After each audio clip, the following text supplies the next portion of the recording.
요한복음 11장 31절부터 37절까지 말씀입니다. 시작.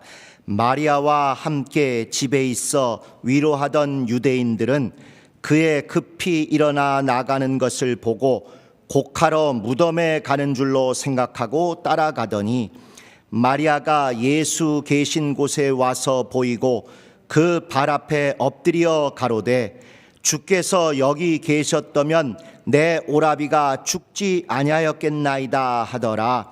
예수께서 그의 우는 것과 또 함께 온 유대인들의 우는 것을 보시고 심령에 통분히 여기시고 민망히 여기사 가라사대 그를 어디 두었느냐 하로되 주여 와서 보옵소서 하니 예수께서 눈물을 흘리시더라. 이에 유대인들이 말하되 보라 그를 어떻게 사랑하였는가 하며 그중 어떤 이는 말하되 소경의 눈을 뜨게 한 이 사람이 그 사람은 죽지 않게 할 수 없었더냐 하더라. 아멘. 여러분이 잘 아시는 나사로가 죽었을 때 그를 살리러 가신 예수님과 주변 사람들에게 있었던 그 이야기입니다.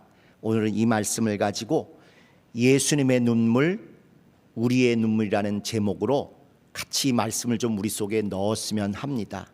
특별히 이 기간은 부활절을 앞두고 예수께서 고난을 받으신 사순절 기간이기도 합니다. 그래서 혹시 보셨는지 모르지만은 이 샤론 선교회 꽃꽂이 선교회에서 이 절기에 맞도록 또 새롭게 꽃꽂이를 해 주셨습니다. 특별히 가시 면류관을 상징하며 가시로 십자가를 만들고 그 옆에 또 부활의 생명이 나타난다는 의미로 아름답고 화려한 여러 색의 이런 꽃으로 또 우리의 신앙을 시각적으로도 고백한 바 있습니다.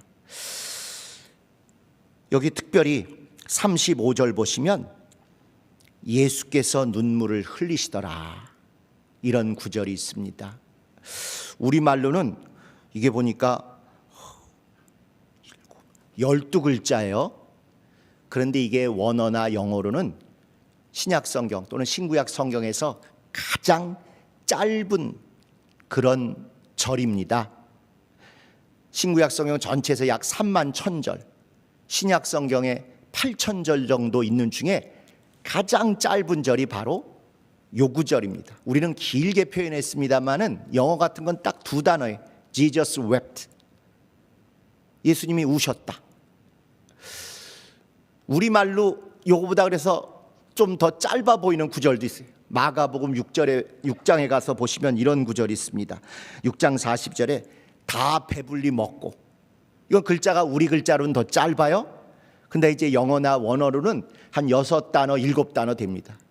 조금 아까 요한복음은 딱 2단어인데, 또 우리가 잘 아시는 데살로니가전서 5장 6절에 항상 기뻐하라. 이것도 딱 2단어예요. 한글 글자로도 짧지만 원어나 영어로도 딱 2단어입니다.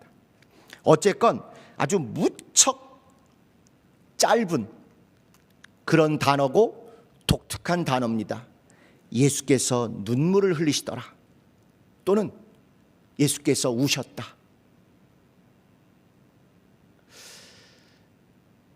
여기 사실 무슨 설명이 더 필요하겠습니까? 예수께서 우리 위해서 또는 우리 때문에 우리로 인해서 우셨답니다. 우리가 보고 있는데 우리 눈과 마주하시면서 눈물을 흘리셨대요. 무슨 설명이 더 필요하고 뭘 더 여기 추가할 수 있겠습니까?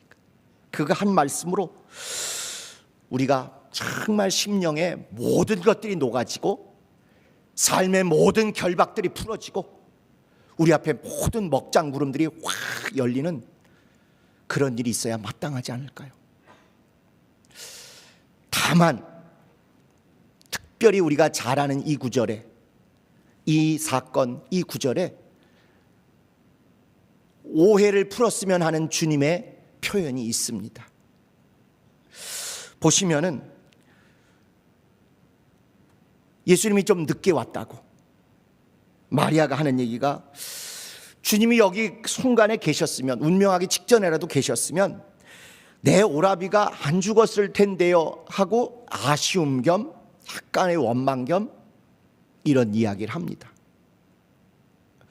그러니까 예수께서 그 우는 마리아나 또 그거에 동조해서 같이 슬픔을 나눠주고 위로하려고 모인 다른 유대인들의 우는 것을 보시고 참 훌륭하다, 맞다, 이렇게 말씀하셔야 어떻게 보면 정상일 텐데, 조금 우리가 갸우뚱할 만한 표현이 있어요. 심령에 통분히 여기시고 민망히 여기셨다 뿐만 아니라 뒷부분에 보면 예수 눈물을 흘리시고 나니까 유대인들이 말하되 얘를 얼마나 사랑하셨는가.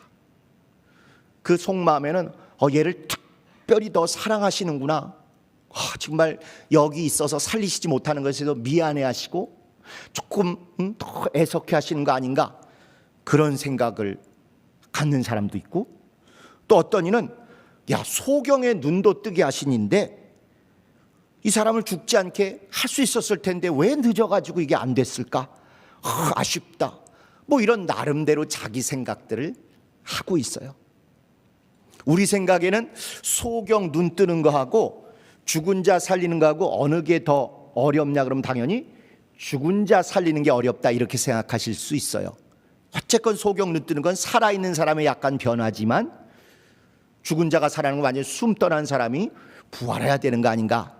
그런데 성경으로는, 히브리적 사고방식으로는 죽은 자는 살아날 수 있어요. 그런데 소경 눈 뜨는 거는 하나님이 오셔야만 된다고 시편에 예언이 돼 있습니다. 하나님이 오셔야만. 그래서 이들은 소경이 눈 떴다는 사건에서 그토록 충격을 받는 것입니다. 주님이 우리를 위해서 눈물을 흘려주셨고 우리도 가끔 다른 사람을 위해서 눈물을 흘려주기는 합니다만은 여기서 꼭 우리가 구별해야 될 눈물의 차이가 있습니다. 다 소중하고 다 뜨끈뜨끈하고 정말 애통함이 담긴 눈물이지만 동정 때문에 흘리는 눈물이 있고 정말 공감해서 흘리는 눈물은 차이가 있습니다. 불쌍하다, 안타깝다, 애석하다, 전부 우리도 믿는 자건 믿지 않는 자건 이런 동정심, 불쌍한 마음에서 눈물이 흐를 수 있어요. 그런데 이 사람들이 울었다고 하는 단어와 주님이 눈물을 흘리셨다 또는 우셨다고 하는 단어가 다른 단어입니다. 단순히 불쌍해서 또는 슬퍼서 우셨다는 단어가 아니고 공감해서 정말 그 처지가 한편으로 이해가 되고 완전히 내가 그 입장인 게 느껴져서 우신 그런 공감의 눈물이에요. 공감이라는 거 어떤 것인지 다 느끼시고 아실 수 있을 것입니다. 우리는 흔히 표현하기를 네가 내 입장 돼봐, 네가 내 입장에서 말해봐, 네가 내 처지에 서 있어봐. 이게 이제 공감이죠. 영어는 조금 더 구체적으로 네가 내 신발 속에 있어봐, 네가 내 신발 신고 있어봐. 어떻게 느껴지는가? 이게 공감의 눈물입니다. 불쌍하니까 나오는 정도가 아니라 저 사람 이랬겠구나, 이렇게 느껴졌겠구나, 비록 자기가 부족하고 잘못해서 된 일이지만 이렇게 억울하겠고 이렇게 애통하겠구나, 정말 저 사람이 이거 이기기 쉽지 않겠구나 하는, 이게 내가 그 사람 신발 속에 들어가 있어서 그 사람 신발을 신고 있어서 그 사람 자리에 내가 마치 그 사람인 것처럼 서 있어서 느껴지고 알아진 것, 이 눈물, 이 울음이 주님이 우셨다 또는 주님이 눈물을 흘리셨다는 그 내용입니다. 단순히 감정의 문제가 아니라 정말 처지와 상황에 대한 이해까지 가지고 나서 내 문제로 느껴져서 같이 울어주는 그 눈물을 우신 것이죠. 또 하나 여기 나온 독특한 단어, 당연히 그들이 우는 것을 보시고 불쌍히 여기시고 긍휼히 여기셨다. 아니, 이런 신앙의 좋은 단어, 얼마든지 우리가 예상할 수 있는 단어가 나옴직한데도 여기는 통분히 여기시고 민망히 여기셨다. 이게 뭐냐면 단순히 감정으로 불쌍하고 애통하고 이 정도가 아니라 그들이 뭔가 주님의 마음, 주님의 의도, 주님의 목적을 모르고 인간적으로만 생각해서 뭘 이해? 답답함. 심지어 다른 영어 번역들 중에 한 4분의 1쯤 되는 책들은 분노를 느끼셨다, 이런 정도로. 왜 불쌍히 여기시고 애통해 하셨다, 그래서 눈물을 주셨다면 충분히 우리가 이해가 될 만한 말씀인데, 왜 여기다 통분히 여기시고 민망히 여기셨는고 하니, 단순히 죽은 것이 불쌍하고 슬퍼서 정도가 아니라 그 앞뒤들이 하나님을 제대로 이해하지 못해서, 도무지 예수님이 무엇을 위해서 오셨고 무엇을 해주시려고 하는지를 모르고 오해해서 계셨으면 살을 수 있었을 텐데 왜 늦게 오셨어요?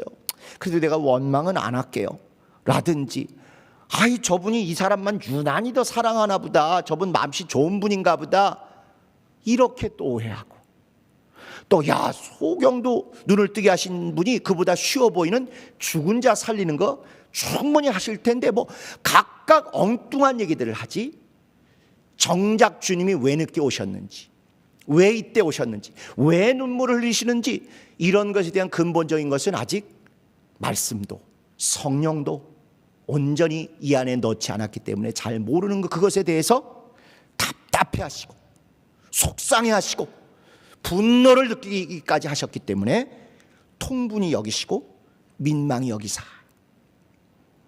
전에 어떤 목사님이 설교를 통해서 우리에게 잘 가르치신 대로 요한복음에 나오는 7가지 표적 중에 이게 마지막 표적이고, 이때로부터 예수께서 죽으시고 부활하실 것에 대한 이야기를 본격적으로 시작하십니다.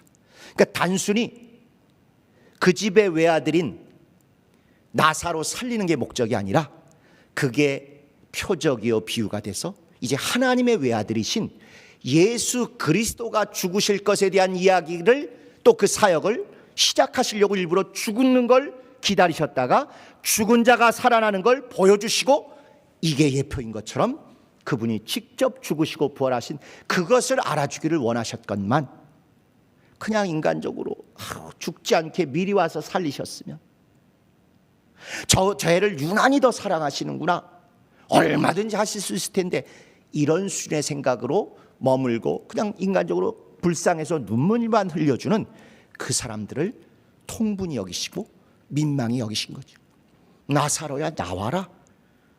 무덤에 들어갈 사람은 네가 아니라 예수 그리스도 난이라.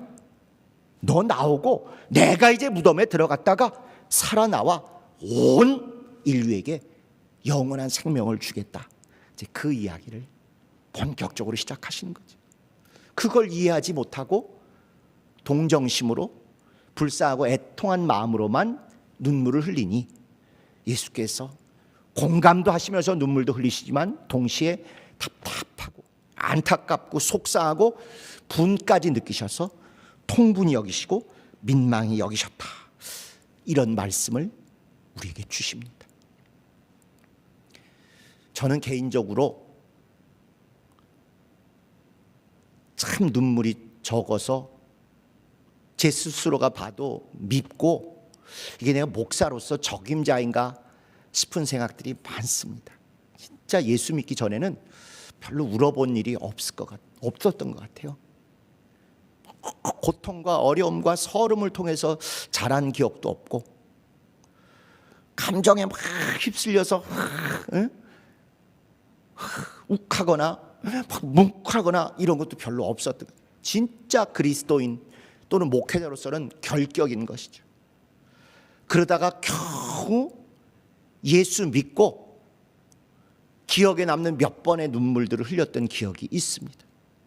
첫 번째는 예수 믿고 저도 외아들이고 장남 장손이다 보니까 제일 먼저 제사 안 드린다 딱 선언했는데, 교회 오고 며칠 있다가 추석이 딱 있으니까 아버지께서 야 이번에 제사 이렇게 하고 뭐라고 말씀을 하시는데, 제가 그 앞에서 그냥, 그땐 뭐 사실 말씀도 잘 모르고 성령도 아직 받지 않았을 때지만, 그래도 워낙 처음 와서 성락교에서 분명히 우리에게 가르쳐준 믿음의 기본이 있다 보니까, 아버지 저 예수 믿기 때문에 이제부터 제사 안 드릴 것입니다. 딱 마주보고 이렇게 했다가 평생 처음으로 아버지한테 여기 한 대 맞았어요. 진짜 쌍소리나 또 큰 소리조차도 평생 안 하시고 존중하며 키워오셨던 아버지가 처음이자 마지막으로 아버지, 저 예수 믿기 때문에 제사 안 드릴 겁니다. 그 얘기 한 번 했다고 딱 얼굴 마주 보면서 따귀를 한 대 딱 때리시더라고. 그러고는 휙 돌아서서 가시더니요, 신기하게 저놈이 안 드린다는데 우리도 오늘로 이번 추석만까지만 하고 더 이상 드리지 말자, 그렇게 되더라고요. 어쨌건 그 전도 그렇고 그 이후도 그렇고 한 번도 아버지에게서 험한 소리나 손찌검은 상상도 못했었는데 예수 믿고 딱 그 한마디로 제사도 없어졌지만 한마디로 매도 벌었어요. 그리고 나서 그 돌아오는 주에 청년회가 나서 예배를 드리는데 그냥 찬양 부르는데 엉엉 울게 되더라고요. 내가 미쳤나 싶을 정도로 나처럼 눈물이 없는 사람이 어떻게 이렇게 울 수 있는가, 그게 신기할 정도로 그 예배를 통해서 참 애통하게 진짜 펑펑, 지금도 그 장면이 선할 정도로 펑펑 울었어요. 옆에 저를 인도했던 분은 그 얘기를 미국에 있는 어떤 분한테 편지까지 써서 보내셨더라고요. 걔가 오늘 예배 때 너무너무 많이 울었다고. 그게 이제 제가 예수 믿고 처음 울었던, 아주 통곡을 했던 그런 눈물이. 두 번째는 그 아버지가 이제 예수 믿고 얼마 안 돼서 이제 돌아가셨어요. 근데 그 직전에 제가 군대 가서 이제 제가 정신 못 차리니까 군대로 내쫓아야 되겠다. 그러고는 군대로 내쫓았습니다. 이제 논산훈련소 가서 훈련을 받으면 그때 이제 기독교인들이 다 웁니다. 다 울어요. 언제 우냐? 일단 훈련할 때 제일 험악하게 팍 바뀌는 각계 전투할 때 일부러 이런 구덩이 속에 들어가서 탁 엎어지고 있으면 거긴 꼭 일부러 거기다 물도 넣어놔요. 맨 땅이어도 이거 참 짜증나고 힘든데 물 넣어서 옷 축축하고 막 이러고 소리지만 막 총알 소리, 폭탄, 수류탄 터진 소리 이렇게 날 때 그때 조교들이 잠깐 여기서 고향을 생각하며 고향의 봄 불러봅니다 하고 그러면 그때 나의 살던 고향을 한 서너 글자 나오는 순간 다들 눈물이 뻥 터집니다. 그때는 신자 불신자 상관없이 막 터져요. 또 그때든지 아니면 화생방, 가스실 들어가기 전에 마스크 쓰고 힘든데 고향에서 지금 나를 위해서 정한수 떠놓고 손을 비비고 계실 어머니를 생각하면서 어머니의 은혜 다 같이 부릅니다 하면 효자 불효자 상관없이 숨쉬기도 힘든 판에 그 노래 부르면서 또 엉엉 웁니다. 근데 저는 눈물이 안 나오더라고요. 뭐 그럴 수도 있지 뭐 하고 넘어갔는데, 그리고 한 3, 4일 지나서 첫 번째 교회를 가면, 훈련소 교회를 가면 그때는 신앙이 100단이고 1단이고에 상관없이 모두 들어가면서부터 또는 첫 찬송할 때부터 다 옵니다. 다 제일 성령 충만한 것 같고 다 은혜 충만한 것 같고 다 울어요. 아무리 봐도 주님의 사랑과 주님의 은혜와 공로, 그것 때문이 아니라 신세가 서러워서, 너무 힘들어서 아마 그것 때문에 우는 것 같긴 해요. 범벅이 돼 있겠죠. 어쨌거나 전 믿음 안에서 두 번째 제대로 울었던 게 그거 같습니다. 훈련소에서 첫 번째 주일날 교회 가가지고 믿음도 별로 없는 주제에 그 예배 들어가자마자 그냥 모든 애들이 다 울어요. 그리고 또 내가 받은 은혜, 주님의 사랑 이런 걸 느끼고 체험하고 실감하면서도 그렇게 눈물이 잘 안 터지던데, 지금도 기억에 남는 또 다른 눈물은 어떤 집사님의 외아들이 정말 말할 수 없는 비통한 사고로 비명 횡사했어요. 20살이 넘은 사람인데 너무 속상하고 그분도 체면 때문에도 교구에 알릴 수도 없고 그러다 보니까 그래도 마지막 예배, 마지막 기도는 해서 보내야 될 것 같아서 목사하고 그 당시 담당하던 교구장님, 지금으로 치면 선임 목양사님 딱 두 사람만 불러서 그분이 운영하고 계시는 미용실에 갔습니다. 영업 안 하게 문 잠그고 저희 둘과 그분 세 사람만 있으면서 예배를 드리는데, 설교하려고 말씀 딱 시작하는 순간부터 왠지 모르게 그냥 오히려 그분은 안 오시는데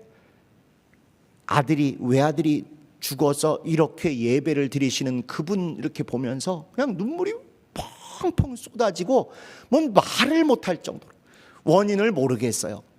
워낙 눈물이 많고 수도꼭지가 고장난 사람이면 그러려니 하는데 안에서는 그렇게 울지 않는 사람인데도, 신앙 안에서도 다른 분들에 비해서는 눈물이 적어서 스스로도 자책하고 참 고민이 됐던 그 상황인데, 진짜 왠지 모르게 아들이 죽어 숨어서 예배드리다는 그분과 셋이 예배드릴 때는 예배를 마치지 못하고 그렇게 엉엉 제가 울고 그리고 나왔던 기억이 지금도 선합니다.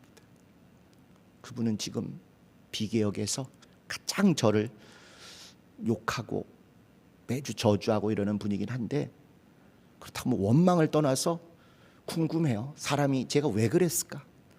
굳이 성경에서 해답을 찾고자 한다면 성령께서 말할 수 없는 탄식으로 우리를 위해서 간구하신다는데, 어쨌건 그래도 성령께서 역사하사 강인한 척하고 슬프지 않은 척하고 하는 그분을 보며 저도 모르게 속에서 그분을 대신해서 또는 그분을 위해서 또는 주님의 마음이 느껴져서 그렇게 통곡한 게 아닌가 하는 그런 정도로 그 사건을 항상 기억합니다. 별로 눈물을 흘린 적이 없어서 목사로서 괴롭고 정말 성도들에게 미안해요. 다만 개혁 이후에 조금 더 제가 늘어난 게 있다면, 농반진반 우리가 얘기하는 것처럼 나이가 돼서 여성 호르몬이 더 늘어나서라기보다는 조금 더 철든, 조금 더 말씀의 은혜를 받은 그런 목사여서 그런지 개혁 직전부터 교인들이 진짜 힘들어한다는 그런 말에는 주체할 수 없이 눈물이 좀 쏟아지는 것 같습니다. 또 특별히 개혁 이후에 찬양을 하면, 찬송을 부르면 그렇게 주체하지 못할 정도로 눈물이 많이 나요. 단순히 그 음이 좋아서라기보다는 가사 하나하나가 그동안 우리가 별 생각 없이 부르던 것이, 글자 하나하나가 우리의 심령을 그대로 담았기 때문에 우리도 모르게 펑펑 터지고 그 앞에 모든 게 무너지는 게 아닌가, 그런 생각을 합니다. 그리고 또 가끔 큰 승리의 소식이 있으면 인간적으로 기쁜 걸 떠나서 주님이 하셨구나, 주님이 우리가 함께 하신구나, 아마 이 느낌 때문에 눈물이 쏟아지긴 하더라고요. 여러분은 최근에, 지난 4년간에 그리고 최근에 어떤 일로 주로 눈물을 흘리셨나요? 주님은 슬프고 애통한 걸 넘어서 공감하고 체휼하셔서 그렇게 흘리시기도 하지만, 이해하지 못하고 답답하고 오해하는 것에서 애통해서 또는 통분히 여기셔서 민망히 여기셔서 눈물도 흘린다고 하셨는데, 우린 또 다른 어떤 일로 눈물을 흘릴까요? 슬퍼서, 힘들어서, 아파서 있지요. 또 개혁이 터지면서 분노하여 배신감을 느껴서 너무너무 내 인생이 무너지는 것 같아서 그래서 흘린 적도 있습니다. 그런데 주님이 우리에게 기대하시는 눈물이 불신자도 똑같은 그런 수준에만 머물기를 원하셨을까요? 한 걸음 더 나가기를 기대하시지 않았겠습니까? 정말 우리가 거룩하고 신령하고 옳은 일에 열매가 드러나고 감동이 되어서 이성이 울 정도로, 감정이 우는 정도가 아니라 우리의 이성과 논리와 윤리가 감동이 돼서 우는 그런 따뜻하고 뜨겁고 정말 화려한 그런 눈물도 좀 있어야 되지 않겠어요? 저는 지난 일주일간 개인적으로 제일 제가 눈물을 피할 수 없었던 건 뉴스에 나온 유사한 두 사건입니다. 여러분도 다 들어서 아실 것입니다. 치킨집 사장님하고 편의점 여학생, 그런 분들 때문에 정말 은혜 받은 것 이상으로 눈물이 나더라고요. 치킨집 사장님 얘기 다 아시죠? 할머니 한 분 모시고 18살짜리 아이하고 7살 적은 11살짜리 아이하고 사는데, 얘가 미성년 18살이니 어디 가서 제대로 급여를 받는 일을 할 수도 없고 해서 겨우겨우 아르바이트로 생계를 책임지는데, 지금 수중에 5천 원밖에 없는데 동생이 그렇게 치킨을 먹고 싶다고 조르는 바람에 나갔다지 않습니까? 그래서 자기가 선전에서 들어서 알고 있는 무슨 기억치킨, 무슨 B로 시작하는 치킨, 이런 데들 동생이 자꾸 들은 건 있어가지고 들어가자 그래서 첫 집 들어가지고, 제가 사실은 5천 원밖에 없는데 5천 원어치 좀 어떻게 주실 수 없나 했다가 쫓겨나고, 몇 번을 그렇게 쫓겨나왔다고 하지요. 포기하려고 해도 계속 치킨 먹고 싶다고 조르는 그 동생 때문에 결국은 이름도 낯설은 철인 7호점이라는 그런 점 앞에서 또 들어가야 되나, 지금 몇 번째 쫓겨나왔는데 들어가야 되나 하는데, 바깥에서 그 두 형제가 쭈뼛거리는 것을 보고 사장님이 들어오라 그래가지고 사정을 얘기하니까 걱정 말라고 앉으라고 한 다음에, 나중에 보니까 2만 원어치 되는 푸짐한 이만큼을 내주셨어요.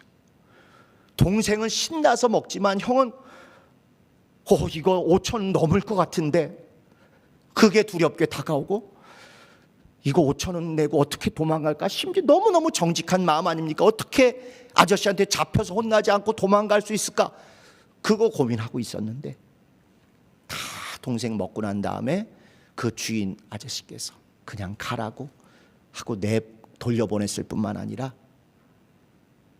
동생에게는 너 언제든지 먹고 싶으면 혼자라도 오라 그래가지고 그 뒤로 몇 번씩 왔다 그러죠. 그 정도가 아니라 나중에 이 동생을 그 사장님이 직접 데려가서 이발도 시키고, 그렇게 해서 애가 이제 부담 없이 그 아저씨를 만나러 올 수 있게 그렇게까지 했다는 것입니다. 우리가 수많은 경우에 읽고 듣고 설교하고 설교 듣고 배웠던 선한 사마리아인의 비유가 아주 너무너무 가까운 우리 옆에서 그 사장님의 일을 통해서 온전히 하나님의 말씀이 이루어졌고 주님의 영광이 드러난 것 아니겠습니까? 주님이 내가 가장 어려울 때 내가 나를 돌아보았는 일 할 때, 아니 제가 언제 그랬죠? 하는 그 순간이 바로 이런 순간 아니겠어요? 저는 우리 교회가, 저를 포함해서 우리 모두가 소리 소문이 안 난다 할지라도 이런 거룩하고 은혜로운 미담의 주인공, 정말 선한 영향을 끼치는 선한 사마리아인의 작은 몸부림이 우리를 통해서 계속 우리 주변에 개혁 성락교인들을 통해서 전파되고 전염되고 모두를 변화시키는 그런 시작이 되기를 진정으로 사모합니다. 편의점 여학생의 일도 크게 다르지 않지요.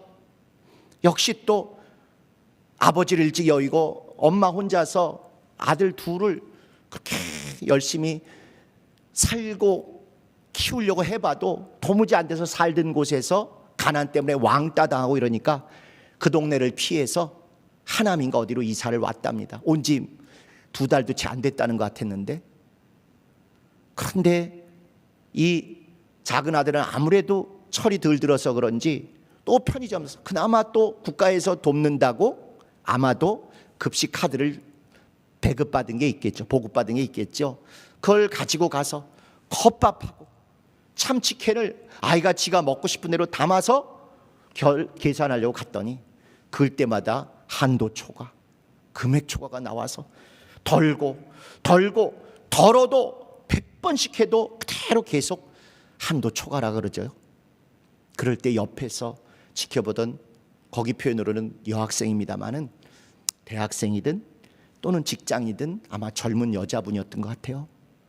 그러더니 긴 설명, 구구절절히 뭐라고 지적하거나 이런 거 없이 자기가 볼 때 이 아이에게 필요하다고 싶은 더 제대로 된 식품과 간식거리를 집어다가 거기 얹어주고, 이거 제가 계산할 테니 이 아이 주세요 하고 그 아이를 내보냈답니다.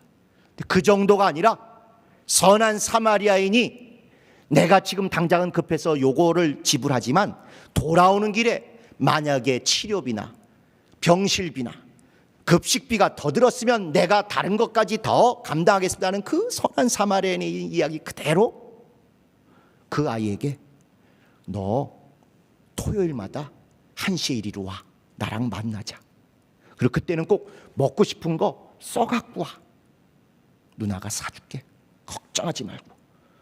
이렇게까지 하고 끝까지 자기 이름을 안 밝히고 언론이 인터뷰를 하려고 해도 거절하는 그런 가장 성경이 주님이 우리에게 기대하시는 그런 모습을 보였다고 합니다. 우리는 손대접하기를 힘쓰라. 부지 중에 천사를 대접할 자도 있느니라. 이런 말씀 때문에 가끔 그런 일을 하는데 세상은 오히려 그렇게 진심을 다해서 조금 더 사심 없이 그 아이가 부담 안 느끼도록 오히려 당당하게 도움을 받을 만하게 그렇게 도와준 그 여학생을 천사라고 하지 않습니까?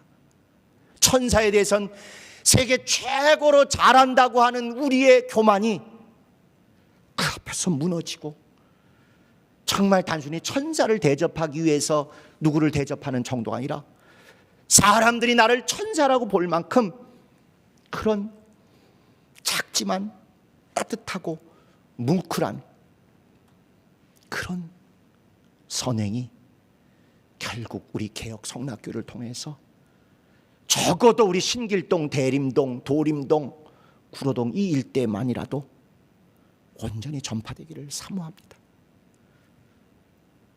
우리가 모든 사람을 다 공개할 수는 없을지라도 이 동네에서 식사를 못하거나 이 동네에서 부모를 일찍 여였거나 정말 병약한 어른을 모시고 살려고 몸부림치는 그런 아이들은 적어도 그들이 들었건 누가 얘기해 주었건 너 성락교회 가봐. 어떻게든지 너에게 힘이 될 테니까 성락교회 좀 가. 그런 이야기를 당연시되는 그런 교회, 그런 지역의 등불이 되기를 진정으로 사모합니다. 슬프고 애통하고 속상하고 분하고 이래서 흘리는 그런 눈물이 아니라 감사하고 감격하고 너무 그분이 부럽고 너무 그런 분들 때문에 내가 오히려 구원받는 것 같고 내가 오히려 정화되고 내가 오히려 은혜 받는 것 같은 그런 감격, 감동의 눈물이 우리 모두에게 차고 넘치기를 진심으로 사모합니다.